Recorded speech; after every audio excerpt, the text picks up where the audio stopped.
आप सुन रहे हैं विविध भारती पिटारा।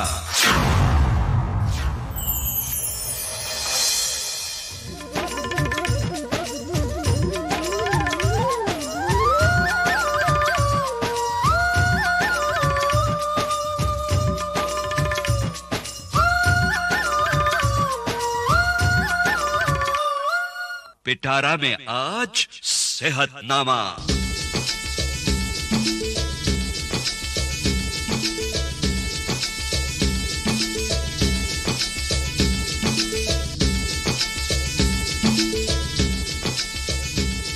सेहतनामा कार्यक्रम के सभी सुनने वालों को राजेंद्र त्रिपाठी का नमस्कार।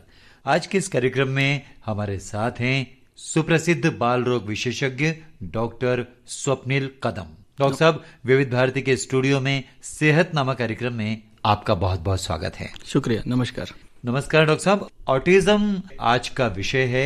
ये क्या रोग है, क्यों होता है और बच्चों में इसका प्रमाण क्यों ज्यादा पाया जाता है, ये तमाम सारी जो जानकारियां हैं वो आज डॉक्टर स्वप्निल कदम हमें चर्चा में देंगे।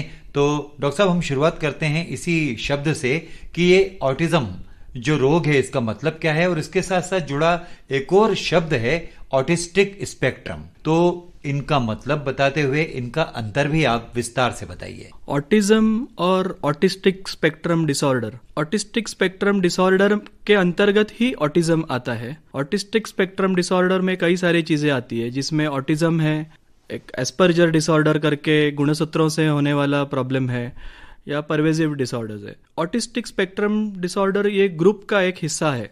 अभी ऑटिज्म का एक्चुअल मीनिंग जो होता है वो होता है स्वलीनता, यानी खुद में ही खोया रहना, स्वलीन रहना। इसके प्रमुख लक्षण जो पेशेंट में दिखते हैं वो है कम्युनिकेशन के प्रॉब्लम्स, जैसे कि इनका सोशल इंटरेक्शन जो रहता है वो बहुत कम होता है। कुछ बच्चे वर्बल होते हैं, कुछ बच्चे नॉन वर्बल, यानी कुछ बच्चे बात कर पाते हैं, कुछ बच्चे नहीं बात कर पाते। इन सब चीज़ों से की वजह से सोसाइटी में या इतर बच्चों के साथ जो कम्युनिकेशन होता है वो बहुत कम हो जाता है। खुद को एंगेज करने के लिए ये बच्चे रिपीटेटिव बिहेवियर्स, यानी वही बिहेवियर वापस वापस करते रहना, इनमें खोए रहते हैं। इन शॉर्ट, ये ऑटिज्म जो है वो एक कम्युनिकेशन डिसऑर्डर है या एक स्थिति है, ना कि कोई रोग है। ये आपने सही फरमाया कि मस्तिष्क का एक खास कोई विशेष कहें तो गलत नहीं होगा, एक विकार है। लेकिन ऑटिज्म वाले जो बच्चे दिखाई देते हैं या जो हमारे समाज में हम देखते हैं कई बार, और इस पर काफी फिल्में भी बन चुकी हैं, ये एक जो व्यवहार होता है बच्चों में, ये क्या जन्मजात होता है या पैदा होने के बाद उसमें शामिल होता है? अभी ऑटिज्म हम लोग अगर प्रतिशत में देखें तो 80% ऑटिज्म के जो कारण है वो हमें अब तक पता नहीं है या क्लियरली पता नहीं है। एक 10 से 20% प्रतिशत जो कारण है वो गुणसूत्रों के वजह से है, जिनमें गुणसूत्रों का रोल है, क्रोमोसोमल रोल है जी। जेनेटिक कॉजेज जो बोलते हैं वो एक लगभग 10 से 20% ही है। बाकी की जो 80% जो पेशेंट्स आते हैं ऑटिज्म के, उनमें कारण सही मात्रा में मालूम नहीं होता। लेकिन एक स्थिति जो प्रामाणिक रूप से आप बताना चाहते हैं, क्या ये आप कहना चाहते हैं कि 10% या 20% जो बच्चों में देखी जाती है क्रोमोसोम्स की वजह से होती है? और इसमें भी ऐसा है कि अगर हम 1000 बच्चे देखते हैं तो 1000 में से लगभग 1 या 2 बच्चा ऑटिस्टिक होता ही है। इतना ज्यादा उसका सोसाइटी में अभी प्रमाण है। इसकी एक वजह यह भी है कि अभी अवेयरनेस बेहतर है, जांच करने के तरीके नए नए उपलब्ध है, इसीलिए ये प्रमाण कुछ सालों में बढ़ा है। दूसरी एक खास बात मैं बताना चाहूँगा वो ये है कि लड़कों में इसका प्रमाण लगभग 4 से 5% ज़्यादा है, और सीवियरिटी या गंभीरता वो भी कुछ हद तक लड़कों में ज्यादा है, ना कि लड़कियों में। मैंने आपसे सवाल में ये बात भी जानना चाहिए थी कि ये जन्मजात होता है या पैदा होने के पश्चात ये जो कारण हैं समझ में आते हैं? ये जन्मजात तो ये कारण कुछ समझ में नहीं आते, एकदम से नॉर्मल बच्चे की तरह ही इसका व्यवहार रहता है। जल्द से जल्द हम लोग ऑटिस्टिक बच्चों को जो पिकअप करना चालू कर देते हैं या उनका निदान करना चालू हो जाता है वो है लगभग 1 साल की उम्र से। 1 साल की उम्र के आसपास थोड़ा आइडिया आ ही जाता है कि ये बच्चा आगे चल के ऑटिस्टिक हो सकता है या नहीं। अच्छा, ये चिकित्सक को पता चल जाता है। लेकिन जो माँ बाप होते हैं, खास तौर से माँ जो मातृत्व देती है उसको, उसे किस इसकी हरकत से पता चलता है कि बच्चा ये कुछ ऐसा कर रहा है कि चिकित्सक को दिखाना चाहिए? अभी इन ऑटिस्टिक बच्चों के मैं चाहूँगा आपको कि एज वाइज या उम्र के हिसाब से फीचर्स बताऊं, ताकि आम लोगों को ये जानकारी मिले कि हमें किस चीज़ के लिए डॉक्टर के पास जाके इसकी चिकित्सा करनी चाहिए। 1 साल के पहले के जो बच्चे रहते हैं उनमें कुछ चीज़ें अगर आप देखते हैं तो डेफिनेटली आपको डॉक्टर के पास जाके इसके बारे में विवरण करना चाहिए। एक तो है एक्सेसिव क्राइंग, बच्चा रोए जा रहा है बिना किसी वजह के। दूसरी बात, इम्प्रॉपर स्लीप पैटर्न, यानी ठीक तरह से सोता नहीं है। आमतौर पे 6 महीने के पहले के बच्चे या 1 साल के पहले के बच्चे काफ़ी अच्छी तरह से सोते हैं। पेट भरा हुआ हो और कोई शारीरिक तकलीफ ना हो तो बच्चे अच्छे से सोते हैं। कम सोना या चिड़चिड़ापन रहना, ये एक लक्षण होता है 1 साल के कम उम्र के बच्चों में। दूसरा रहता है, कुछ पेरेंट्स हमको बताते हैं कि बच्चा बहुत हाइपर एक्टिव है या बहुत हिलते रहता है, कंटिन्यूसली हिलते रहता है, एक जगह पे स्थिर रहता ही नहीं है। ये एक लक्षण होता है। कुछ बच्चों में दूध डाइजेस्ट करने के प्रॉब्लम्स नज़र आते हैं। इवन माँ का दूध भी डाइजेस्ट करने में उनको प्रॉब्लम होता है। दूध पीने के बाद में कंटिन्यूस उनको लूज मोशंस हो जाते हैं, जुलाब लग जाते हैं। कुछ बच्चों में 6 महीने के बाद जैसे हम लोग ऊपर का आहार चालू करते हैं, गेहूं की चीज़ें चालू करने के बाद में डायरिया या लूज मोशंस का प्रमाण बढ़ जाता है। तो ये सब जो चीज़ें हैं ये 1 साल के पहले के बच्चों में डेंजर साइंस हैं। जैसे जैसे बच्चा बड़ा होता है, 1 साल के बाद 1 से 2 साल के बीच में बच्चा शब्द बोलने लगता है। नॉर्मल बच्चा कहीं बाहर जाते वक्त बाय बाय करना, टाटा करना, ये सब सीखता है। और उसका अटेंशन स्पैन जो है वो धीरे धीरे बढ़ने लगता है, एकाग्रता जो है वो बढ़ने लगती है, खिलौनों में उसको इंटरेस्ट आने लगता है। तो ये सब चीज़ें मिसिंग रहती है ऑटिस्टिक बच्चों में। फॉर एग्जाम्पल, अगर हम एक दूसरे से बात करते हैं तो हम आंखों में आंखें देख के बात करते हैं। 1 साल का या 1.5 साल का बच्चा अगर आप उसका नाम बुलाते हैं तो आपकी तरफ तुरंत देखना चाहिए। ये चीजें कई बार ऑटिस्टिक बच्चों में मिसिंग रहते हैं, which we call as loss of eye contact. ये एक प्राइम साइन है जो घर में आप आमतौर में भी चेक कर सकते हैं। आप बच्चे का नाम बुलाते हैं और बच्चा आपकी तरफ देख नहीं रहा है, तो that is a very prime sign. उसके अलावा जैसे मैंने बताया, अटेंशन कम होना, उसको किसी खिलौने में दिलचस्पी नहीं है या किसी एक चीज में ही दिलचस्पी है। समझो किसी बच्चे को एक कार अच्छी लगती है तो वो कंटिन्यूसली दिन भर कार से ही खेलते रहता है। कुछ बच्चे जो एक रस्सी मिल गई तो वो दिन भर रस्सी घुमाने में ही मग्न रहते हैं। वो खिलौना ना होके कोई भी एक चीज, लेकिन वो एक ही चीज में, जिसको हम लोग स्टीरियोटिपिकल बिहेवियर बोलते हैं, यानी स्टीरियोटाइप बिहेवियर, एक ही तरह का बर्ताव दिन भर लगातार उसमें ही एंगेज रहना, ये अगर दिखता है तो again it is a danger sign.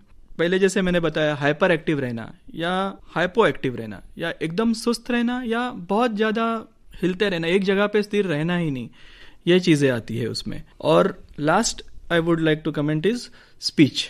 1 से 1.5 साल के बच्चा कम से कम एक आध शब्द, मीनिंगफुल वर्ड, पापा, मम्मा, बाय बाय, ये शब्द बोलने लगता है। लगभग 50% ऑटिस्टिक बच्चों का स्पीच डेवलप नहीं होता है, या कुछ बच्चे तो ऐसे भी है जो 1 साल की उम्र में बाय बाय या टाटा 1-2 शब्द बोल रहे, लेकिन उनका आगे चल के रिग्रेशन हो जाता है, यानी जो बोल रहे थे वो बोलना बंद कर देते हैं। तो delayed speech, loss of eye contact, यानी नाम बुलाने पे नहीं देखना, अटेंशन कम रहना या किसी एक चीज में इंटरेस्ट रह के वही खेलते रहना, ये सब चीजें हमको 1 से 2 साल के बीच में देखनी चाहिए। और अगर आप ये देखते हैं तो डॉक्टर से तुरंत मिलना चाहिए। मतलब इसका ये हुआ कि माँ बाप को तो अवेयर रहना ही है, और बच्चे की जो इस तरह की हरकतें हैं 2 साल के अंतर्गत अगर दिखाई देती हैं तो फौरन चिकित्सक को इसकी सूचना देनी चाहिए। डॉक्टर साहब, ये सूचना का ही माध्यम है और हमारा तो श्रव्य माध्यम है। और अब ऑटिज्म की जो बात चल रही थी, तो जैसे आपने बताया था कि कम्युनिकेशन में वो रुचि नहीं लेता, या जैसे बच्चे कहते हैं tata bye bye, mummy papa या जो भी डैडी वगैरह, तो इन बातों को अगर हम मिस करते हैं तो कम्युनिकेट कैसे करता है फिर बच्चा? हमारी किन बातों को कैसे समझेगा? कम्युनिकेशन का इन बच्चों का मेन जो जरिया रहता है वो है जेस्चर्स, यानी इशारे। समझो किसी बच्चे को पानी चाहिए, तो वो बच्चा अगर बड़ा है तो वो चल के जाता है पानी के फिल्टर के पास या मटके के पास, उंगली करके दिखा देता है, मम्मी उसको पानी दे देती है। तो इशारों से इनका काफ़ी हद तक काम हो जाता है। कई सारी चीज़ें परिवार वाले सीख जाते हैं कि किसी तरह का अगर बच्चा आवाज़ कर रहा है तो समझ जाना चाहिए कि ये इसको कुछ पॉटी हो रही है या ऐसे। और तीसरा जो रहता है वो है पॉइंटिंग। जो भी चीज़ चाहिए वो बात ना करके उसके तरफ सिर्फ उंगली दिखा के वो चीज़ मांग लेनी है। इनका जो कम्युनिकेशन रहता है वो आमतौर पे ज़्यादातर घर वाले ही समझते हैं, ना कि बाहर के। जाहिर है, दैट्स हाउ दे कम्युनिकेट। ये एक्सप्रेशन का इनका तरीका होता है। हमने भी कई घरों में कई बच्चों को देखा है, जब हम बतौर मेहमान कहीं जाते हैं हम कहते हैं ये क्या बोलना चाहता है, लेकिन घर वाले जो उनके हैं वो समझ जाते हैं बिल्कुल कि हरकत क्या है और उसकी चाहत क्या है। ऑटिज्म के जो लक्षण आपने बताए डॉक्टर साहब, लेकिन इसमें एक बात यहाँ समझ में आ रही है कि प्रेगनेंसी में कुछ खास होने से ये स्थिति होती है। सी ऑटिज्म का ऐसा है कि अभी तक क्लियर कट कारण कुछ सामने आए नहीं है जी।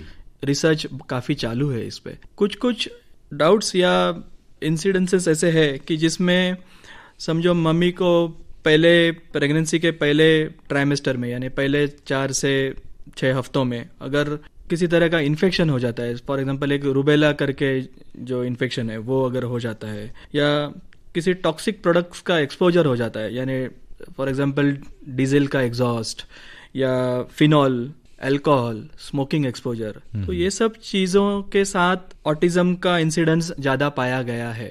अच्छा। तो मे बी इनका कुछ रोल हो सकता है, ऐसा एक अनुमान है, लेकिन श्योर कुछ प्रेडिक्शन नहीं है। दूसरा एक मैं बोलना चाहूँगा कि MMR करके एक जो वैक्सीन रहता है जो बच्चों में 9 महीने और 1.25 साल की उम्र में दिया जाता है। कई सारे लोगों का या विशेषज्ञों का ये कहना है कि MMR वैक्सीन या ये टीके के वजह से ऑटिज्म का जो प्रॉब्लम है वो सामने आता है, लेकिन एक्चुअली स्पीकिंग ऑटिज्म और MMR वैक्सीन का प्रूवन रोल कुछ भी नहीं है, तो एक गलत फहमी है जी।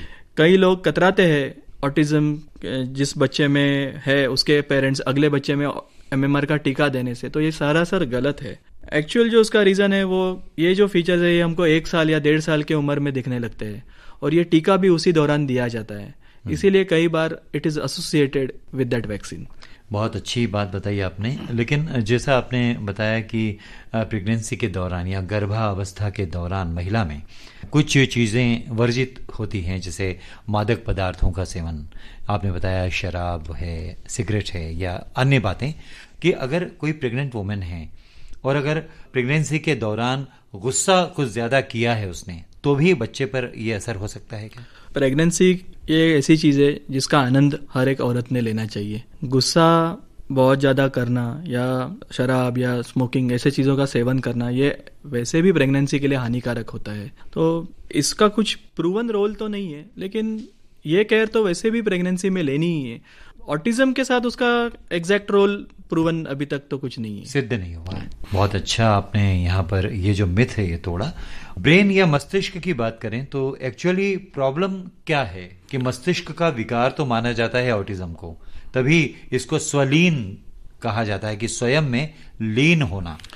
तो मस्तिष्क में जो प्रॉब्लम है वो दरअसल क्या है? मस्तिष्क का प्रॉब्लम ऑटिज्म में मेन जो रहता है वो है सेंसरी प्रोसेसिंग इश्यूज। मैं एक खुल के जरा सिंपल लैंग्वेज में आपको बताना चाहूँगा। इसमें हार्मोन्स का काफ़ी सारा रोल है जो रहता है, उसमें इलेक्ट्रिक सर्किट्स की तरह बिल्कुल सर्किट्स रहते हैं और इन दोनों सर्किट्स के बीच में जो द्रव्य रहता है उनको हार्मोन्स, जो कनेक्टिविटी रहती है वो हार्मोन्स बोलते हैं, तो उनका एक रोल होता है इसमें। एक साधारण सा उदाहरण देना चाहूँगा। अगर मैं किसी बच्चे को बोलता हूँ कि ये पंखा है या फैन है, बच्चा उसकी तरफ देखता है, वो शब्द उसके दिमाग में प्रोसेस होता है कि इस घूमने वाली चीज़ को फैन कहते हैं, और फिर जब उसको वो शब्द या अपने मम्मी को बताना है कि ये मुझे फ़ैन चालू करके चाहिए या ऑन करके चाहिए, तभी वो फ़ैन ये शब्द बोलता है। तो ऑटिज्म में इस चीज़ को फ़ैन बोलते हैं ये समझने में ही प्रॉब्लम है। जो आप बात करते हैं उसको प्रोसेस करके उसका सेंसरी प्रोसेसिंग करना, इसी में ही प्रॉब्लम है। जब किसी बच्चे को 50 शब्द समझते हैं तभी वो 5 शब्द बोलता है। There are 2 parts of the speech, receptive speech and expressive speech. इन बच्चों का एक्सप्रेसिव स्पीच इसलिए नहीं है बिकॉज उनका रिसेप्टिव स्पीच डिफेक्टिव है, यानी जो सेंसरी प्रोसेसिंग होनी चाहिए किसी चीज की वही उनमें कम है। डॉक्टर साहब, कई जो बच्चे हैं, जिस तरह के आपने व्यवहार बताए, हरकतें बताई, लेकिन कई बार अमूमन देखने में ये भी आता है कि बच्चा दिखाई देता है तो ऐसा लगता है वो भयभीत है या एकदम चुप चुप सा है, वो बिल्कुल भी हरकत नहीं करता है या डरा डरा सा सहमा सहमा सा रहता है। ये क्या एक लक्षण है विशेष? ये लक्षण जो है वो जरा बड़े उम्र के बच्चों में दिखते हैं। 2 साल के बाद या 3 साल के बाद बच्चों का सोशल इंटरेक्शन काफ़ी हद तक बढ़ जाता है, उनके दोस्त बनने लगते हैं, स्वभाव में चेंजेस आने लगते हैं, बिहेवियर्स आने लगते हैं। तो ये जो लक्षण है वो ओल्डर चिल्ड्रन या 3-4 साल के बाद के बच्चों में दिखते हैं। अगेन मैं वही दोहराना चाहूँगा कि कम्युनिकेशन की कमी के वजह से ये बच्चे अकेले रहना पसंद करते हैं। सामने वाला इंसान मेरी बात समझने नहीं वाला तो मैं उनसे बात ही क्यों करूँ, यह उनका स्वभाव रहता है। घर में या घर वालों के साथ में उनका बिहेवियर अलग रहता है। यही बच्चे अगर सोशल एनवायरनमेंट में या बाहर चले जाते हैं तो उनका बिहेवियर अलग हो जाता है। उनके दोस्त ज़्यादातर नहीं बनते। टर्न टेकिंग, यानी अभी मैं खेलता हूँ फिर आप खेलो फिर मैं खेलूंगा, ये टर्न टेकिंग उनमें कई बार नहीं रहता है। अकेले खेलना पसंद करते हैं, अपने में ही रहना पसंद करते हैं। जैसे मैंने पहले बताया 50% से ज़्यादा बच्चों में स्पीच नहीं रहता है, तो कम्युनिकेशन करना बहुत मुश्किल हो जाता है। कई बार वो वही बात बताने के लिए चिल्ला के बात करते हैं, वो किसी बाजू के बच्चों को डरा सकता है या भयभीत कर सकता है, इसलिए वो बच्चे भी उनसे दूर रहना पसंद करते हैं। कुछ बच्चों में डिस्ट्रक्टिव बिहेवियर्स भी रहते हैं, उसमें खुद को चोट पहुंचाना या किसी और को चोट पहुंचाना, ये दोनों आते हैं। जनरली ये बच्चे खुद को ज़्यादातर सेल्फ हिटिंग बिहेवियर्स उनमें ज़्यादा रहते हैं। उनमें रिचुअलिस्टिक बिहेवियर जो हम लोग बोलते हैं, यानी उनको सेमनेस पसंद है। अगर मैं सुबह उठ के मेरा टाइम टेबल फिक्स है, मैं ब्रश कर रहूँगा, टॉयलेट जाऊँगा, बाथरूम जाऊँगा, स्कूल जाऊँगा, अगर मैंने उसको ट्विस्ट कर दिया, जैसे कि मैंने टॉयलेट उसको पहले जाना बोला बच्चे को और फिर ब्रश करने बोला, तो उनके लिए वो एक बड़ा चेंज है जो वो एक्सेप्ट नहीं कर पाते। ये आपने बहुत अच्छे लक्षणिक व्यवहार है उसके बारे में चर्चा की, बहुत अच्छा समझ में भी आया है हमारे सुनने वालों को। लेकिन एक बात जो यहाँ पर दिखाई देती है कि जैसे आपने बताया कि बढ़ते बच्चों में ये आदत हो जाती है, जैसे सहमा हुआ सा, ये बड़ों में दिखता है, थोड़े बड़े बच्चों में। लेकिन ये बात कितनी सत्य है कि जहाँ यूनिक फैमिली होती है और एक कंबाइंड फैमिली होती है, तो कंबाइंड फैमिली में ऐसे मरीज आपके पास आते होंगे कि छोटे से ही बच्चों से खूब बातें की जाती है और वो चंचल निकलते हैं, तो इस तरह की बीमारी की संभावना कम रहती है। इन बच्चों के साथ में, ऑटिस्टिक बच्चों के साथ में सोशल इंटरेक्शन जितना ज़्यादा हो उतना उनका डेवलपमेंट अच्छा है। जॉइंट फैमिलीज़ में काफ़ी सारे लोग इकट्ठा रहते हैं तो कम्युनिकेशन अच्छा होता है। श्रोताओं को यह बताना चाहूँगा कि इन बच्चों के साथ किसी एक लैंग्वेज में बात करना बहुत ज़रूरी बन जाता है। आजकल इंटरकास्ट मैरिजेस या ये जो होते हैं, तो समझो पिताजी इंग्लिश में बोल रहे हैं, मम्मी कन्नड़ में बोल रही है, या कोई मराठी में बोल रहा है, कोई हिंदी में बोल रहा है। एज इट इज़ इन बच्चों को शब्द समझना मुश्किल है। अगर आप इनसे अलग अलग लैंग्वेज में बोलेंगे, समझो फैन को आज फैन बोला, कल पंखा बोला और कुछ बोला, तो बच्चा कंफ्यूज होने वाला है।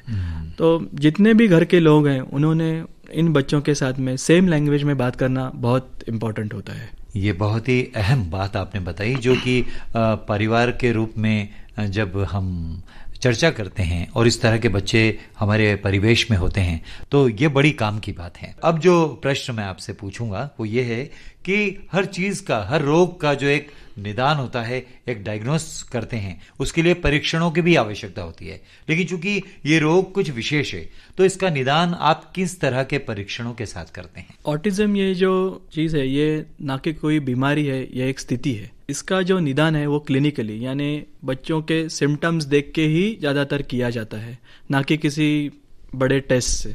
जैसे मैंने पहले बताया 10 से 20% बच्चों में जेनेटिक प्रॉब्लम्स रहते हैं, उनके लिए कैरियोटाइपिंग यानी गुणसूत्रों का जो ग्राफ रहता है वो किया जाता है, क्रोमोसोम्स का ग्राफ किया जाता है। उसमें भी अगर कुछ प्रॉब्लम्स आते हैं तो आगे चल के माइक्रो एरे करके एक टेस्ट आता है जिसमें हर एक गुणसूत्रों का डिटेल में स्टडी किया जाता है, अभी अवेलेबल है। लेकिन ये जो चीज़ें ये केवल 10 से 20% बच्चों के लिए ही है जिनमें ये पाया जाता है। बाकी के 80% ऑटिस्टिक बच्चे जो है उनका कैरियोटाइप या माइक्रो एरे भी नॉर्मल आता है। उनकी वजह सही में मालूम नहीं है और उनका निदान जो है वो प्योरली क्लिनिकल यानी उनके सिम्टम्स या व्यवहार देख के ही किया जाता है। दूसरी बात मैं ये कहना चाहूँगा कि एक बच्चा अगर किसी फैमिली में या किसी पेरेंट को ऑटिस्टिक है, नेक्स्ट टाइम वही औरत जब प्रेग्नेंट होती है, स्पेशली अगर ये मेल चाइल्ड है, तो फिर से ऑटिज्म आने के चांसेस लगभग 10% जितने होते हैं। किसी घर में अगर ऑटिस्टिक बच्चा है और वही उसमें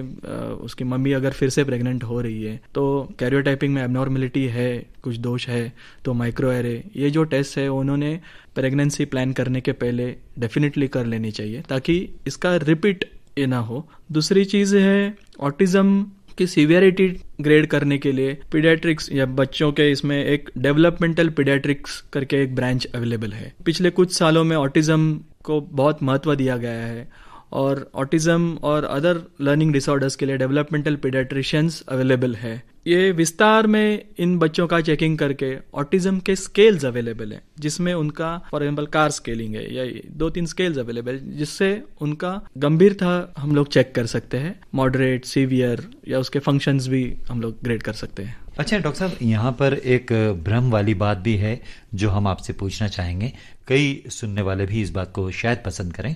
नियरेस्ट रिलेटिव्स में आपस में जब शादी होती है तो उसके परिणाम स्वरूप जो बच्चे पैदा होते हैं, क्या उनमें इस तरह के रोग वाले निशान दिखते हैं? या अब जो बोल रहे हैं हम लोग उसको कॉन्सैंग्विनिटी बोलते हैं या रिश्ते में शादी या ऐसे, कुछ हद तक उनके प्रमाण ज़्यादा है। हम लोग जो टेस्ट बच्चों में करवाते हैं, जिसमें एक थायराइड की टेस्ट हम लोग हमेशा करने बोलते हैं कि वो एक एसोसिएटेड ये है, TSH जो बोलते हैं हम लोग, T3 T4 TSH, वो एक हम लोग हमेशा बच्चों का करने बोलते हैं। दूसरा जो एक है वो कुछ ऑटिज्म के बच्चों में फिट की बीमारी एसोसिएटेड रहती है। अच्छा। तो उनमें हम लोग वो EEG का भी एक टेस्ट करने बोलते हैं। और तीसरा जो है कि रिश्ते में शादी हुई हो या फैमिली मेंबर में किसी को ऑटिज्म हुआ हो तो उसका प्रमाण वो फैमिली में ज्यादा होने के चांसेस। अभी भी ऑटिज्म ये एक पेरेंट को एक्सेप्ट करना कि मेरे बच्चे को ऑटिज्म है, it is a very difficult thing, ये बहुत मुश्किल चीज है।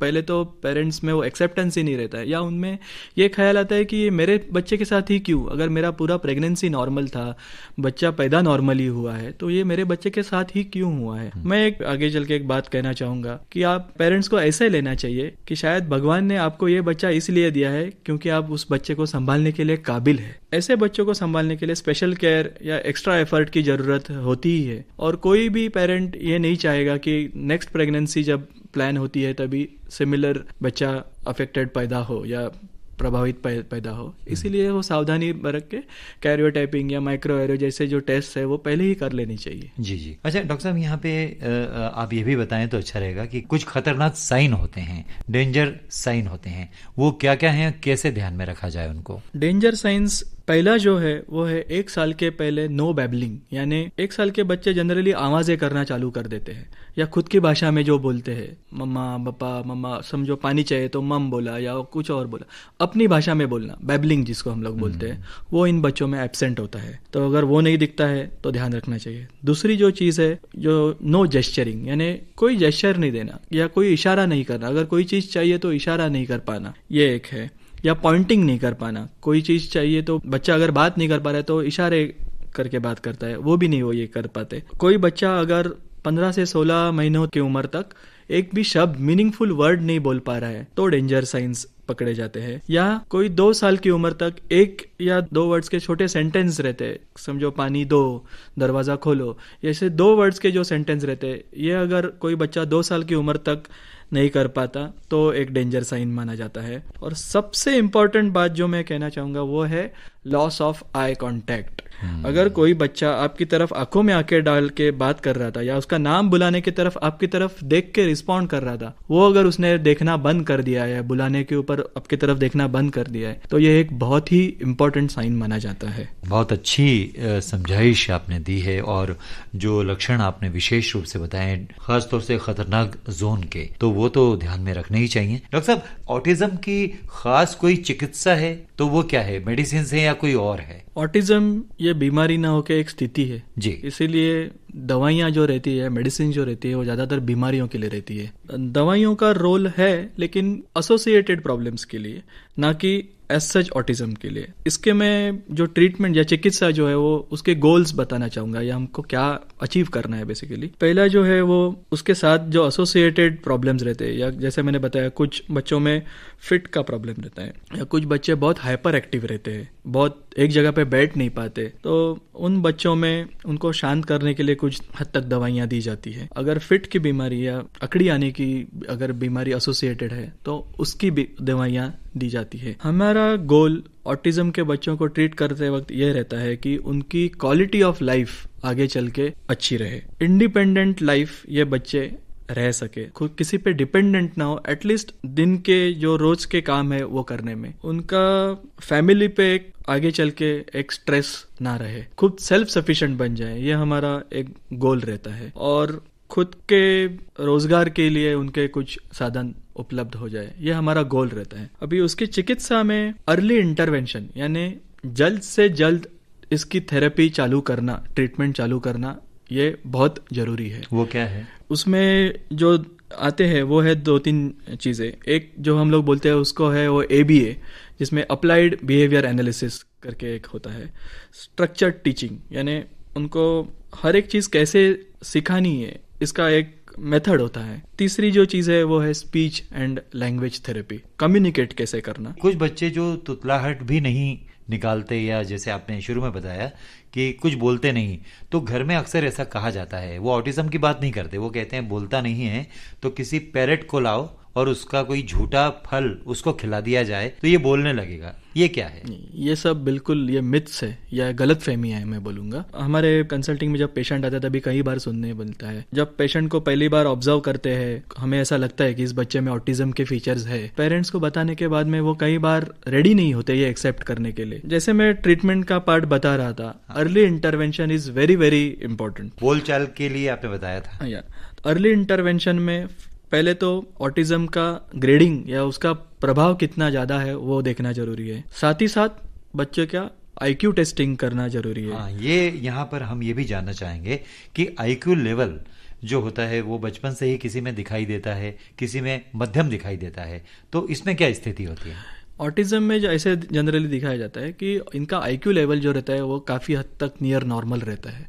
इनमें IQ का ज्यादा प्रॉब्लम नहीं रहता है। सिर्फ यही है कि बिकॉज ये बच्चे ये कम्युनिकेट नहीं कर पाते, इसीलिए इनका IQ टेस्ट करना जरा मुश्किल होता है। IQ के साथ ही साथ इनके हियरिंग यानी सुनने की जो क्षमता है वो भी टेस्ट करना जरूरी है। बेरा जैसे टेस्ट जो रहते हैं वो उसमें किए जाते हैं, और साइकेट्रिक एनालिसिस भी करना एक जरूरी हो जाता है। मनोचिकित्सक के पास जाके भी इसका एक बार विवरण करना जरूरी है। ये सब जब भी हो जाता है तभी हमें एक नटशेल में ये समझ में आ जाता है कि इसकी सीवियरिटी है, इसकी गंभीरता कितनी है, और फिर उस हिसाब से उसकी थेरेपी चालू हो जाती है। ये आपने बहुत अच्छी बात बताई कि ट्रीटमेंट केवल दवाइयों से नहीं बल्कि उस स्थिति को वहां से हटाकर बेहतर स्थिति में लाने के लिए कुछ थेरेपी का इस्तेमाल किया जाता है। ऑक्यूपेशनल थेरेपी, स्पीच थेरेपी और ABA जैसे चीजों का इस्तेमाल करते हैं। लेकिन इसमें कोई एनी मेडिसिन वगैरह नहीं, मेडिसिन का बहुत ही लिमिटेड या ना के बराबर इसमें रोल है। थेरेपी एंड थेरेपी यही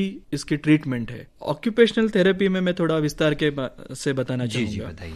ऑक्यूपेशनल थेरेपी बेसिकली इन बच्चों में एनर्जी बहुत होती है, हाइपर होते हैं, एक जगह पे रुकना पसंद नहीं करते या बैठना पसंद नहीं करते। कोई बच्चा अगर एक जगह पे नहीं बैठा है तो वो नई चीज कोई सीख ही नहीं पाएगा। अगर हम एक जगह पे शांत बैठते हैं तो हमारा कंसंट्रेशन, एकाग्रता बढ़ती है और हम नई चीजें सीखते हैं। इन बच्चों का एनर्जी लेवल इतना हाई होता है या इतना ज्यादा होता है, जब तक ये एनर्जी लेवल आप किसी चीज में चैनलाइज नहीं करते या इस्तेमाल नहीं करते, या शांत नहीं होने वाले या कुछ नहीं सीखने वाले। ऑक्यूपेशनल थेरेपी एग्जैक्टली यही चीजें उन बच्चों से करवाता है। एक्सरसाइज के माध्यम से, किसी और चीज से या किसी क्रिएटिविटी से, कोई चीजें करवाने से उनकी एनर्जी इस तरह से इस्तेमाल करते हैं कि वो बच्चा शांत होके आगे कुछ नई चीजें सीख जाए।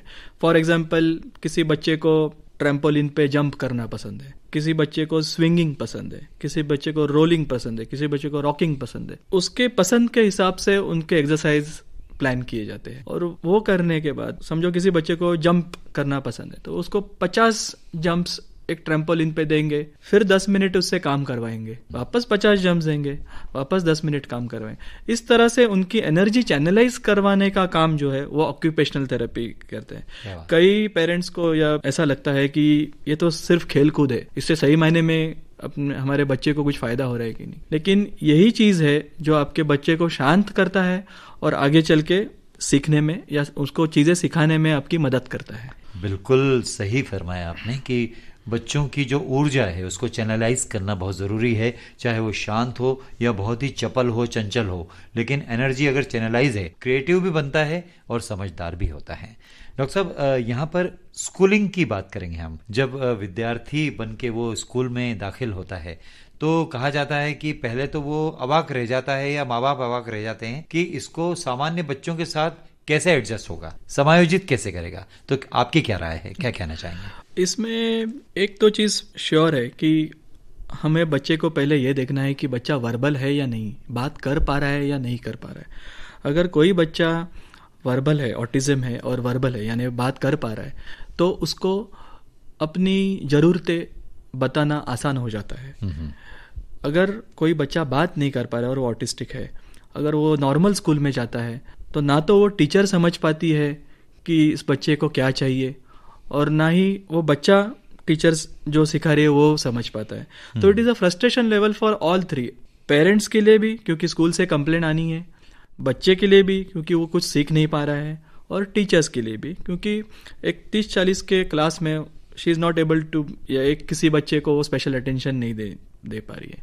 इसीलिए इन बच्चों को, जो बच्चे वर्बल नहीं है, स्पेशल स्कूल में डालना बहुत ही अच्छी बात है जिससे उसको ज़्यादा फायदा हो। कोई पेरेंट ये नहीं चाहता कि मेरा बच्चा स्पेशल स्कूल में या स्पेशल चाइल्ड करके लेबल किया जाए, लेकिन मैं ये कहना चाहूँगा कि हमें ये देखना है कि बच्चा कुछ सीखे। अगर आप किसी नॉन वर्बल बच्चे को नॉर्मल स्कूल में भेज रहे हैं और वहाँ पे वो कुछ सीख नहीं पा रहा है तो उसका बहुत ही महत्वपूर्ण समय जो है शिक्षा का वो वेस्ट हो रहा है, वो निकल जा रहा है।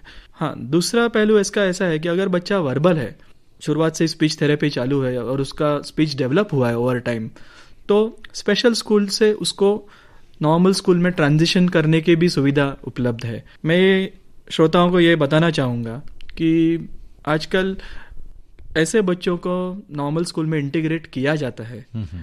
शैडो टीचर का एक कंसेप्ट होता है जिसमें बच्चे के साथ में एक और व्यक्ति स्कूल में साथ में जाती है जो कि बच्चे को जो टीचर सिखा रही है वो सिखाने में मदद करती है। बच्चे को स्कूल में क्या सिखाया गया है ये बच्चा घर आके नहीं बताने वाला, तो वो शैडो टीचर वो बताने का काम करती है, कम्युनिकेट करने का काम करती है जी। और कई सारे बच्चे ये सब चीज़ें कोप अप करके अच्छे से आगे प्रोग्रेस भी करते हैं। तीसरा इनमें जो प्रॉब्लम रहता है स्कूलिंग में वो है लिखने का।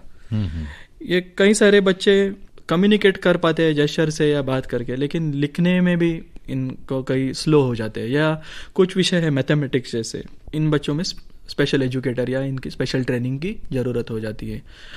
आजकल इस ऑटिज्म के बच्चों का एक डिसेबिलिटी सर्टिफिकेशन भी हो जाता है गवर्नमेंट या बीएमसी हॉस्पिटल्स में, जिसमें हमें यह सर्टिफाई किया जाता है कि इस बच्चे को मॉडरेट, सीवियर या माइल्ड तरह का ऑटिज्म है।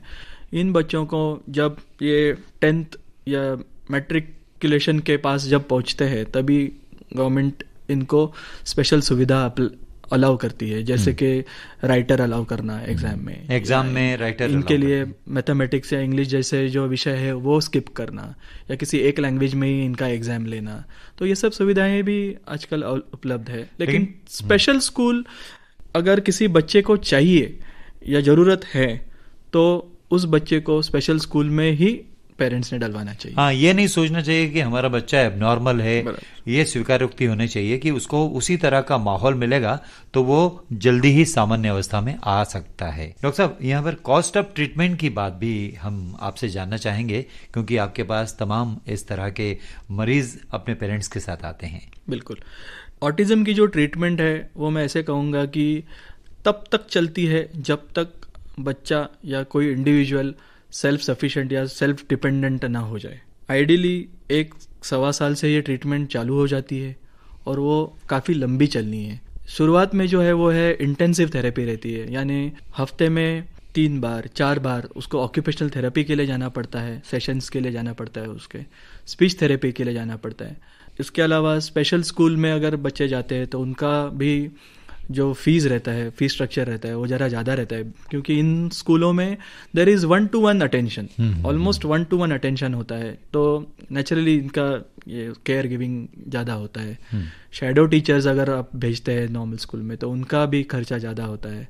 साथ ही साथ अगर जैसे मैंने बताया कुछ बच्चों में फिट की बीमारी है या हाइपर एक्टिविटी के लिए जो दवाइयाँ चल रही है तो उनका भी खर्चा काफ़ी हो जाता है। ये बात तो है। इसका मतलब ये हुआ कि कॉस्ट ऑफ ट्रीटमेंट थोड़ा सामान्य से ज़्यादा होता है, लेकिन चूंकि मामला बच्चे का होता है, उसकी सामान्य अवस्था को लाने का होता है, तो ये वहन करने की शक्ति ईश्वर दे ही देता है। डॉक्टर साहब, सोसाइटी है, बच्चे आहिस्ता आहिस्ता बचपन से किशोरावस्था में कदम रखते हैं, तो क्या केयर या क्या सावधानियां लेनी होती हैं हमें, परिवार को, समाज को? ये बच्चे जैसे जैसे बड़े होते हैं या एडोलसेंट एज या किशोर अवस्था जो बोलते हैं उसमें जब भी प्रवेश करते हैं तभी इनके प्रॉब्लम्स या जो मुश्किलें हैं वो नई नई आने चालू हो जाती है। क्योंकि ये भी जाहिर आप जानते हैं कि शारीरिक जो परिवर्तन होते हैं वो एक्सप्रेस नहीं कर पाते कई बार। Exactly. तो पीड़ा तो अंदर से होती है। एग्जैक्टली।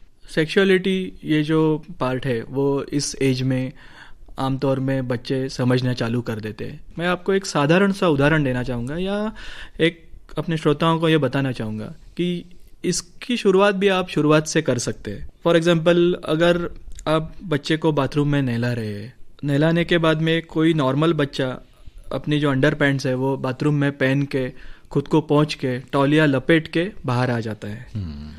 ऑटिस्टिक बच्चों में कई बार ऐसा देखा जाता है कि पेरेंट्स बच्चे को नहलाते हैं और वैसे ही बाहर लेके आ जाते हैं। तो अगर ये एक 2 साल का बच्चा अगर नग्न अवस्था में बाहर आ रहा है, सोशली एक्सेप्टेबल है, लेकिन यही अगर एक 15 साल का बच्चा बाहर आ रहा है तो it is not socially acceptable. जी। किसी बच्चे को अगर आप शुरुआत से ही ट्रेन करेंगे, नहाने के बाद आपको अंदर ही खुद को ड्राई करना है, आपके अंडर पैंट्स जो है जो अंदर ही पहनने हैं, तौलिया अच्छे से लपेटना है और फिर बाहर आना है, तो बाय द टाइम ही इज 15 ईयर्स ऑफ एज वो डेफिनेटली सीख जाएगा। क्या बात? ये एक मैंने जस्ट उदाहरण दिया है। तो इसी तरह से सेक्सुअलिटी के बारे में भी उनको शुरुआत से ही थोड़ी थोड़ी ट्रेनिंग देनी चाहिए कि समझो टॉयलेट ट्रेनिंग आ जाता है उसमें कि पॉटी कहीं पे भी नहीं करना है, यूरिन कहीं पे भी नहीं करना है। टाइमली उनको अगर आप किसी बच्चे को 2-2 घंटे में या 3-3 घंटे में पेशाब करने लेके जाएंगे तो वो कहीं पे भी पेशाब नहीं करेगा, वो टॉयलेट ट्रेन हो जाएगा। कोई बच्चा खुद से जाके टॉयलेट में जाके पॉटी करता है तो उसको कुछ रिवॉर्ड देना जी, उसको इनकरेज करना कि ये सही बर्ताव है। इन सब चीज़ों से उनको टॉयलेट ट्रेन और जो सेक्सुअलिटी है उसके बारे में ट्रेन करना जरूरी हो जाता है। तीसरी जो बात है वो स्पेशली लड़कियों में एक मेंसेस की हो जाती थी, तो एक किशोरावस्था में आने के बाद में वो एक इशू है जो इनमें संभालनी पड़ती है। खासतौर से माँ संभाल सकती है। जब आप सोशली कहीं गए हैं तो कैसे बैठना चाहिए, किस तरह से बर्ताव करना चाहिए, ये सब सिखाना चाहिए। इसमें भी मैं ये कहना चाहूँगा कि ये 1 या 2 दिन की बात नहीं है, ये कुछ महीनों की बात नहीं है। आप जितना इन ऑटिस्टिक बच्चों को सोसाइटी में एक्सपोज करेंगे, कई बार पेरेंट्स का ऐसा होता है कि ये अजीब तरह का बर्ताव करते हैं इसीलिए उनको कहीं फंक्शन में या कहीं सोशल एक्टिविटी के लिए लेके जाना ही पसंद नहीं करते, घर पे ही रखना पसंद करते हैं। ये बहुत ही गलत है। आप जितना उनको पार्क्स में या थिएटर्स में या किसी फन फेयर में या किसी फंक्शन में, वेडिंग में, जितना सार्वजनिक स्थान पे आप जितना उनको लेके जाएंगे उतना वो खुद को एडजस्ट करना सीख लेंगे। आगे चल के जब ये टीनेज में जाएंगे तभी ये प्रॉब्लम्स कम होंगी। प्रॉब्लम्स तो कम हो जाएंगी, लेकिन कई बार इस तरह के जवान होते ऑटिज्म के जो शिकार बच्चे हैं उनमें गलतफहमी उनके प्रति हो जाती है और माँ बाप को भी हो जाती है। तो वो मिसकंसेप्शंस एंड मिसअंडरस्टैंडिंग्स क्या क्या हैं? कई सारे पेरेंट्स या कई सारे जो हमारी जो नॉर्मल लोग हैं ये ऑटिज्म को कुछ हद तक मेंटली चैलेंज्ड ही समझते हैं, एबनॉर्मलिटी समझते हैं। खास तौर पे बताना चाहूँगा कि मेंटली चैलेंज्ड ये एक डिफरेंट ग्रुप है। जी। ऑटिस्टिक बच्चे और इनका जो IQ रहता है वो काफ़ी हद तक अच्छा ही होता है।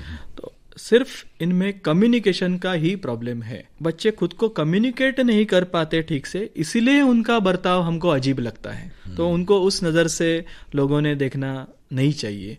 और एक खुशी की बात यह है कि ऑटिज्म का अवेयरनेस लोगों में धीरे धीरे बढ़ते जा रहा है। ऑटिज्म क्या है ये लोग समझ रहे हैं। काफ़ी सारे, जैसे आपने बताया, इस पे पिक्चरें भी बन चुकी है जी, और जिसमें भी ये अवेयरनेस हो चुका है। तो जैसे जैसे ये धीरे धीरे अवेयरनेस बढ़ेगा, लोगों में इसका एक्सेप्टेंस और इसकी जानकारी भी बढ़ेगी। ये बात आपने बहुत ही बेहतरीन तरीके से बताई और इतनी कठिन बात सरल शब्दों में समझा दी है कि समझने वाले समझ चुके होंगे डॉक्टर साहब। और आज का जो विषय है ऑटिज्म, और वो बच्चे जो इसका शिकार हो जाते हैं ऑटिस्टिक चिल्ड्रन कहलाते हैं।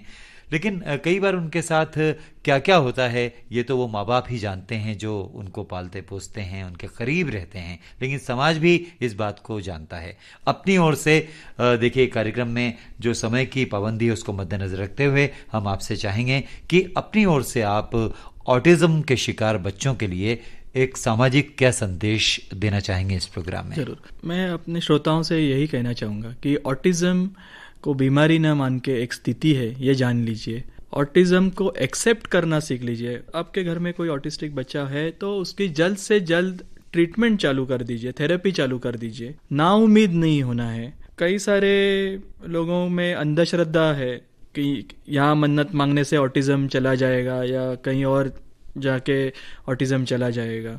इन चीज़ों में व्यक्त ज़रा ना करके आप उसके थेरेपी पे कंसंट्रेट करेंगे। ये सोचे कि हमारे बच्चे को आगे चल के किसी की ज़रूरत ना पड़े डे टू डे ज़िंदगी में, और इसको कोई कर्स या आपने कोई गलत काम किया है या कुछ आपको किसी तरह का शाप अभिशाप है इसीलिए ये सब हुआ है, ये सोचने में वक्त ज़ाया ना करे।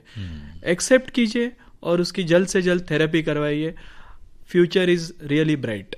आपका कहने का मतलब है कि इस तरह की बातों में न पड़ें कि भाई ये हमारे पाप का फल है। साधारण भाषा में यही सोचते हैं लोग, बल्कि उसको सामान्य रूप से लें और इस तरह से पाले पोसें, उसकी जागरूकता भरी देखभाल करें ताकि वो भविष्य में चलकर आत्मनिर्भर बन सके। तो बहुत अच्छी जानकारी आपने दी डॉक्टर स्वप्निल कदम जी। आज का जो हमारा विषय था ऑटिज्म, इस पर आपने बहुत ही गहरी बातों को आसान से शब्दों में हमारे सुनने वालों को समझाया, चर्चा की और बहुत सारी जानकारी दी। उम्मीद ही नहीं बल्कि पूरा विश्वास है सुनने वाले जरूर लाभान्वित होंगे। तो डॉक्टर साहब, आप विविध भारती के स्टूडियो में आए, सेहतनामा कार्यक्रम में आपने भाग लिया। विविध भारती की टीम की ओर से और सुनने वालों की ओर से आपको तहे दिल से बहुत बहुत शुक्रिया।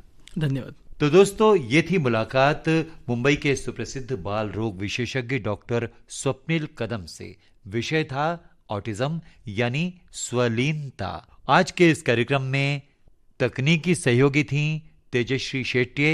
विविध भारती की ओर से इस कार्यक्रम की प्रस्तुतकर्ता अनीता वेस्ली पटेल। और अब दीजिए इस कार्यक्रम से अपने दोस्त राजेंद्र त्रिपाठी को भी इजाजत। नमस्कार।